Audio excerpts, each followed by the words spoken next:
نارنجی رنگ کی long frock کے ساتھ وائٹ کیپری اور نارنجی رنگ کا ہی دوپٹہ گلے میں لیے وہ کیفے کے کونے میں بیٹھی نظریں کھڑکی سے باہر نظر آتے پہاڑوں کے خوبصورت مناظر پر ٹکائے کافی پینے میں مصروف تھی۔ سردیاں شروع ہونے والی تھی اور امتسال سردیوں کی شاپنگ کے لیے شہر آئی ہوئی تھی۔ امتسال نے تو پلوشا کو بھی ساتھ آنے کے لیے اصرار کیا تھا، مگر اس لڑکی نے فوراً سے انکار کر دیا اور امتسال کے لاکھ منانے کا بھی آنے پر راضی نہ ہوئی تو امتسال اس سے ناراض ہوتی اکیلے ہی شاپنگ کے لیے آ گئی۔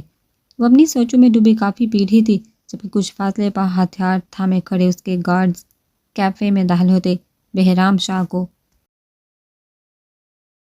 دیکھ جذب کا شکار ہوتے ایک دوسرے کی شکلوں کی جانب دیکھنے لگے۔ جب قریب آتے بہرام شاہ نے ہاتھ کے اشارے اور سخت نظروں سے انہیں وہاں سے 9 2 11 ہونے کا اشارہ کیا تو دونوں نے پلٹ کر باہر کی دنیا میں گم اپنی مالکن کو دیکھا کہ شاید وہی کچھ کہہ دے، لیکن امتسال کے نہ پلٹنے پر وہ سب مجبوراً بہرام شاہ کے اشارے پر وہاں سے ہٹ گئے اور رخ دوسری جانب کیے وہیں کھڑے ہو گئے۔ لیکن کیفے سے باہر جانے کی غلطی نہ کی۔ اگر وہ یہاں بہرام شاہ کے ہاتھوں سے بچ بھی جاتے تو ارمغان خان کے ہاتھوں ان کی موت کنفرم تھی۔ باہر کے مناظر خوبصورت مگر اتنے بھی نہیں کہ آپ ان میں اس قدر کھو جائیں کہ میری موجودگی کو ہی محسوس نہ کر سکیں۔ اپنا ایک ہاتھ ٹیبل پر اور دوسرا چیئر پر رکھتے امتسال خان کے کان کی جانب جھکتے شکوا کے نہ لہجے میں سرگوشی کی تو امتسال خان نے جھٹکے سے چہرہ کا رخ بدل اپنے دائیں جانب دیکھا تو دک سے رہ گئی۔ ہیزل ہنی آنکھوں کا گہری سیاہ رات سی آنکھوں سے تصادم اس قدر جان لیوا تھا کہ امتسال کو اپنا دل پسلیاں توڑ کر باہر آتا محسوس ہوا۔ سانس روکے وہ اپنے چہرے سے کچھ انچ کے فاصلے پر بہرام شاہ کے وجیح چہرے کو دیکھ رہی تھی۔ بہرام شاہ کے چہرے پر پھیلی خوبصورت مسکراہٹ دیکھ امتسال کو اپنی دھڑکنیں منتشر ہوتی محسوس ہوئی جبکہ دہکتی سانسوں کے تپش سے گال تمانگ اٹھے۔ آپ کا کیسا مطلب کب آئے؟ خشک پڑتے ہونٹوں کو تار کرتے کرسی پر بیٹھے پیچھے کی جانب کھسکتے ہوئے ٹوٹے پھوٹے لفظوں میں استفسار کیا تو بہرام شاہ نے ہونٹ کا کنارہ دانتوں تلے دبائے امتسال کے ماتھے پہ ننھی ننھی پسینے کی بوندوں کو دکھا۔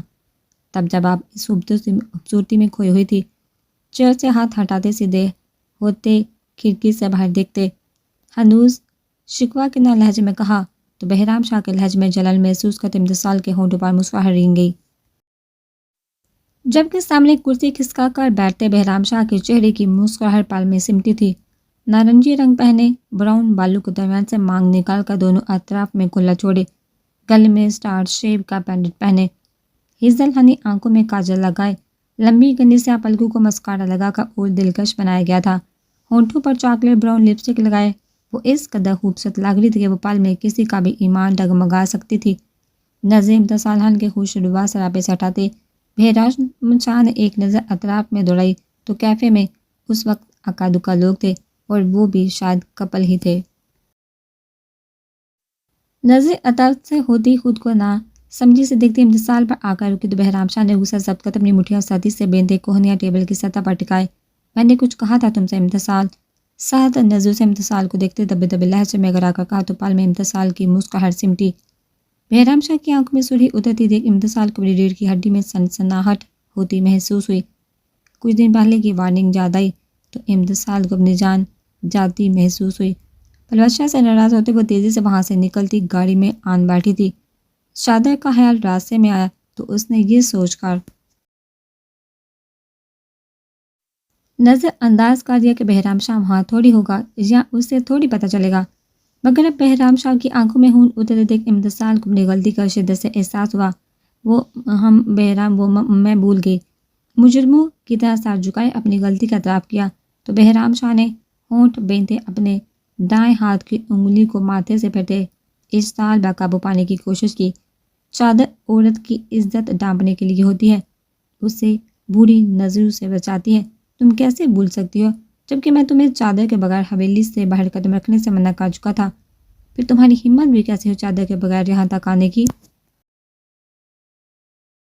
دونوں ہاتھ ٹیبل پر ٹکائے آگے جھکتے اگر آ کر کہا تو امتسال کی آنکھیں بہرام شاہ کی اس انداز پر پل میں نم ہوئی تھی۔ آنکھوں میں تیرتی نمی کو اندر اتارتے بے یقینی سے بہرام شاہ کے سرخ پڑتے چہرے کو دیکھا۔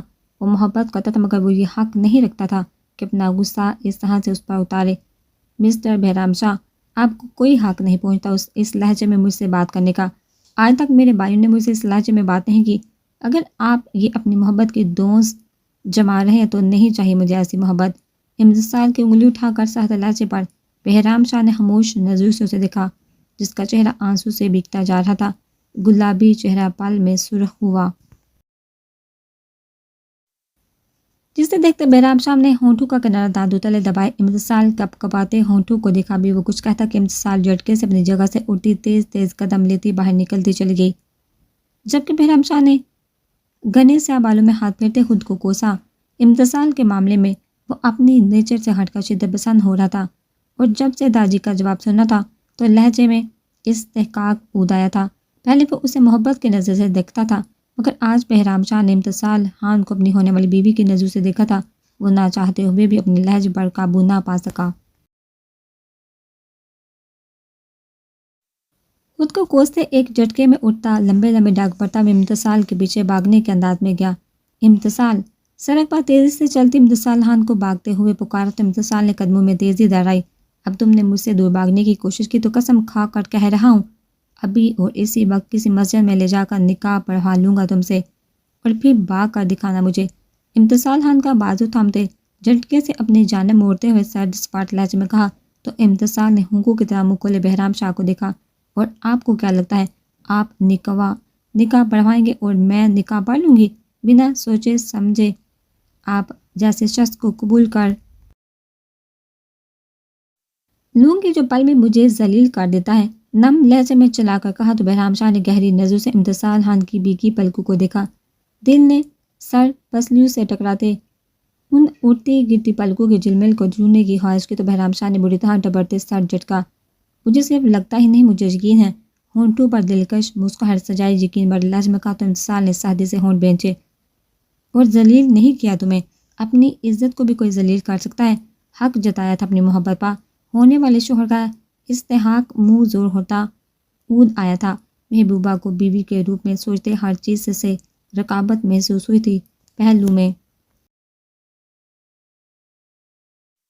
گرے امتسال کے ہاتھوں کو تھامتا چہرہ خود کی جانب گردن اٹھائے کھڑے امتسال پر جھکائے جذبوں سے چور لہجے میں کہا تو امتسال کے دل نے بے ساہتا بیٹ میز کی۔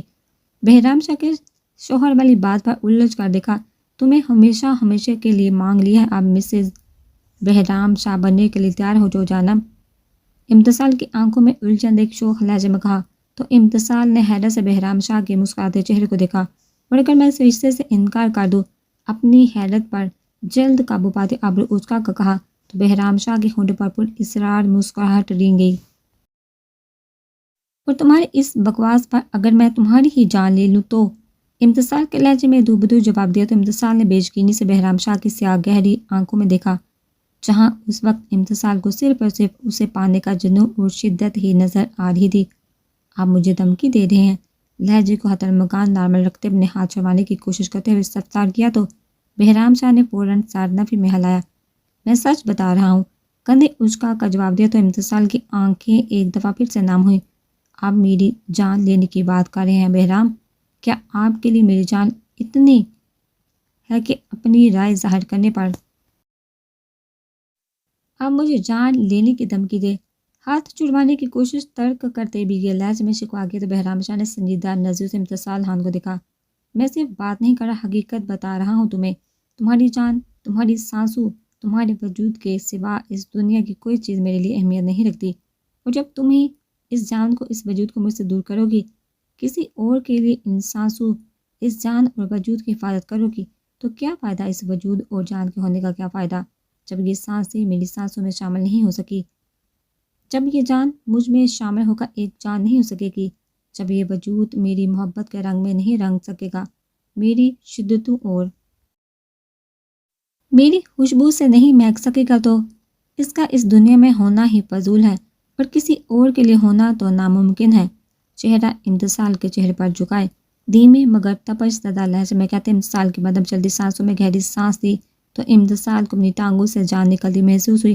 ابھی وہ لڑکھڑا کر گرتی کہ شاہ نے بایاں بازو امتسال کی کمر کی گرد لپیٹتے اسے بہرام گرنے سے بچایا۔ آپ تو نہیں بہرام؟ یہ شدت پسند بہرام شاہ کی آنکھوں میں دیکھتے ہوئے کہا تو بہرام شاہ نے ہلکے سے ماتھا امتسال کے ماتھے سے ٹکرایا۔ میں ایسا ہوں بھی نہیں، میں ایک عام سا بندہ ہوں، لڑائی جھگڑوں دشمنیوں اور نفرتوں سے دور، محبتوں اور رشتوں بھی زندہ رہنے والا، لیکن تمہارے معاملے میں ان سب سے ہٹ کر ہوں۔ تمہیں دیکھنے اور جانے کے باوجود میرے جنون میں لمحہ بہ لمحہ اضافہ ہوا ہے۔ میرے دل نے تمہیں صرف خود تک محدود رکھنے کی ضد کی ہے۔ تمہیں دنیا سے چھپا کر اپنے سینے میں چھپا لینے کا جنون ہے مجھے۔ میری زندگی میں شامل ہو کر تمہیں اور کسی قسم کی روک ٹوک کا سامنا نہیں کرنا پڑے گا۔ تم ہر معاملے، ہر فیصلے میں آزاد ہوگی، مگر تمہارے لیے جو میرا جنون ہے اسے تمہیں ہر حال میں برداشت کرنا ہوگا۔ خود کو صرف بہرام شاہ تک محدود رکھنا ہوگا، انکار کا جواز نہیں اور اقرار میں تاخیر نہیں ہونی چاہیے میری جانم۔